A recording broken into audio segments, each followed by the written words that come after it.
The repercussions always felt in the AHL when the NHL makes a trade. No different here, as heading up the road, Rinat Valiev and Kirby Reichel, they will find themselves in Montreal with the Laval Rocket and maybe getting an opportunity to head up into the NHL.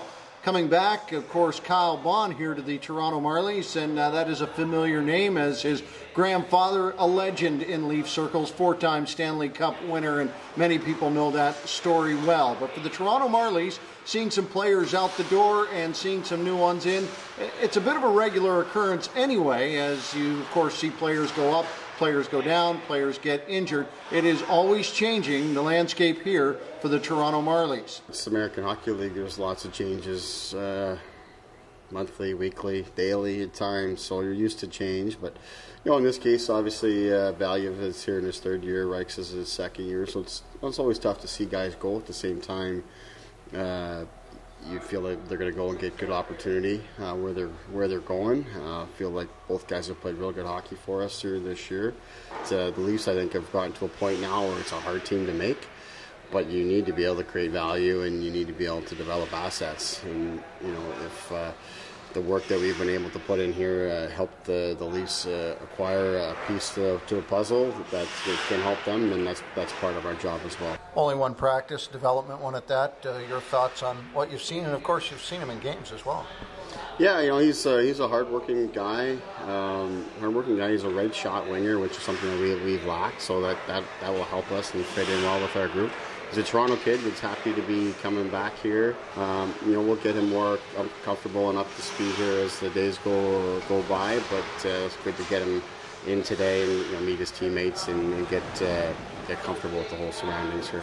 Kyle, a bit of a whirlwind, no doubt. Can you take us through the process of how you leave Laval and end up here?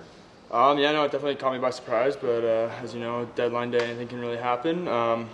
But I'm excited about the change. I'm obviously from Toronto, and the team's doing really well here, so it'll be good to help chip in here. Is that one of the things that makes this ultimately very attractive, is the fact that it looks like the Marlies will see some extra games into the playoffs? Yeah, 100%. Always excited to be playing that time of the year, and a good opportunity for sure to prove myself. And yeah, I mean, great facilities here. Everything I've heard about the organization is great, and yeah, so excited about it. You jump in here on a development day, pretty a different kind of practice. What were your thoughts? It was good. Small group and a lot of hands-on stuff with the skating coach and stuff, and enjoyed it. You're going to get asked this obviously a million times over the next couple of weeks, I'm sure, but your grandfather, of course, Bobby Baun, and how much of a factor was he in the development of you as a hockey player? Yeah, someone I always looked up to, and from a very young age, obviously wanted to get involved in hockey, and obviously that was a large part of it. And we have a pretty good relationship. He likes to fish, and I like to fish as well, and so we'll do that in the summer. We always try to make a point of getting together, and I mean, yeah, he's always been a good person to bounce stuff off of, and always giving me good advice. Kind of odd that one of the first photos that's on the wall in the Marlies room is your grandfather? Yeah, no, definitely. And when we played at Rico earlier this year, one of the pictures out in the hallway too was there, and all the boys were giving me a hard time. So it's funny. It's cool though. Baun, originally in the NCAA out of Colgate, free agent, gets picked up by the Blackhawks, finds himself with the Montreal Canadiens and the Laval Rocket, and now via trade ends up here at home with the Toronto Marlies.